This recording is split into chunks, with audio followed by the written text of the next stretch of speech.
On Saturday, I just came back from Tanzania. And the reason I went to Tanzania was to benchmark on how they record their debt. And of course, we have a report. We were a team of 10 with people from the debt office, as well as the Central Bank of Kenya.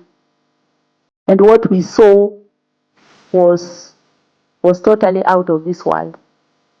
Tanzania is far ahead.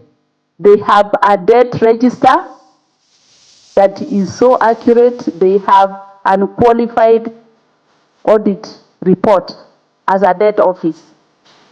They have integrated their debt register with their IFNIS, the IFNIS of that place. It is totally integrated. They have also integrated their HR system with the IFNIS. And they are already on accrual basis of accounting, as well as the treasury single account. And so everybody in Tanzania, from parliament to police, all get their salaries the same day at the press of a button. So all the systems are integrated. Now, I can tell you that our treasury here has this system, but as a standalone, it is called Meridian. Meridian is a debt tracking, a public debt tracking system. But if it is not integrated with the other systems, then it cannot work. It still gives us piecemeal information. So in Tanzania, with their single treasury account, they are able to manage their cash flows in such a way that overdraft is a vocabulary they don't use. All the government cash flows are managed together. Indeed, we found that their debt is requisitioned 1 month in advance on a schedule.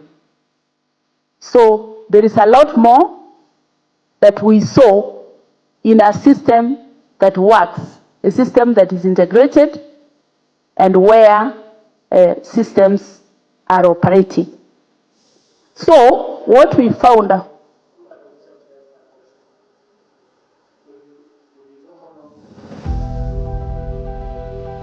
the mic?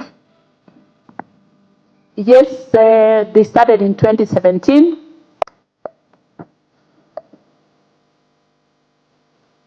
They started in 2017 implementing the debt register, and currently they have perfected now the integration of all those.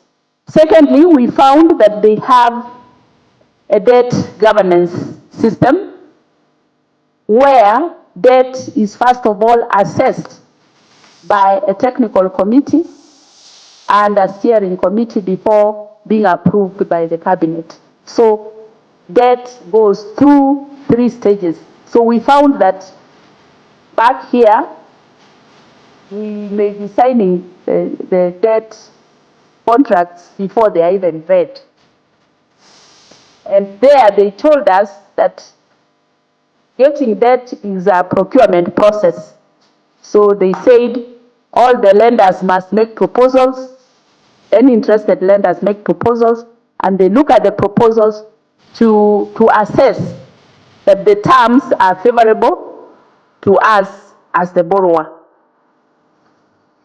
So the whole debt governance process we found would be our Waterloo, because here we are not going through that procurement process. It's really a concept that you get the most favorable terms for your borrowing, so that you are not surprised when the lender tells you you are supposed to pay this, you're supposed to pay that, and you are not even prepared for that. So you went further to ask, is there any reason why we should listen to what the Bretton Woods tell us? For instance, they told us lay off the staff in the 1990s, and later they told us this and that. That is precisely the reason for the governance process of how we deal with the lenders. Whatever conditions they give must be thoroughly scrutinized in the interest of the country as a borrower. So sometimes their interest may outweigh our interests. So it's not always that they want us to do things because they think it's good for us. It is just that the things they tell us are good for them and not necessarily good for us. Is there a possibility that we may have a debt-free Kenya? I cannot promise you that.